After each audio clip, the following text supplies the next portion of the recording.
Guys, ഈ കാണുന്ന ബാഗുകൾക്ക് 250 രൂപയാണ് വരുന്നത്. അതുപോലെ ഇതിന് 100 രൂപയേ ഉള്ളൂ. നല്ല അടിപൊളി ബാഗാണ് ഇതൊക്കെ. അതുപോലെ ഇതും 150 200 രൂപയൊക്കെയുള്ള ഈ ബാഗിന് വരുന്നത്. അതുപോലെ ഈ കയ്യുമിടുന്നതിന് 30 രൂപ, കമ്മൽ, വള അതിനൊക്കെ 150 രൂപയേ ഉള്ളൂ വരുന്നത്.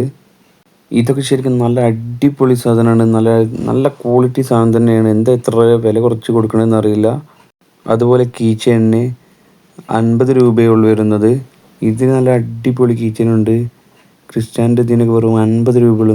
നല്ല അടിപൊളി ക്വാളിറ്റിയാണ്. നല്ല പക്കാ സാധനമാണ് ഇതൊക്കെ. പിന്നെ ഇത് ഫുള്ള് ആനിമയാണ്. നമ്മുടെ കാറിൻ്റെ മുമ്പിൽ വെക്കാൻ പറ്റിയതൊക്കെ, അതുപോലെ വീട്ടിൽ വെക്കാൻ പറ്റിയ നല്ല അടിപൊളി സാധനമാണ്. ഇതിൻ്റെ റേറ്റ് അവർ പറയുന്നത് 500 രൂപയാണ്. പക്ഷെ അത്രയൊന്നും റേറ്റ് എന്തായാലും ഉണ്ടാവില്ല. അത് ബാർഗിൻ ചെയ്താൽ ഇനിയും കുറയും. കണ്ടോ, നല്ല അടിപൊളി സാധനമാണ്. കാറിൻ്റെ ഒക്കെ ഫ്രണ്ടിൽ വെക്കാൻ പറ്റിയ അടിപൊളി സാധനമാണ്.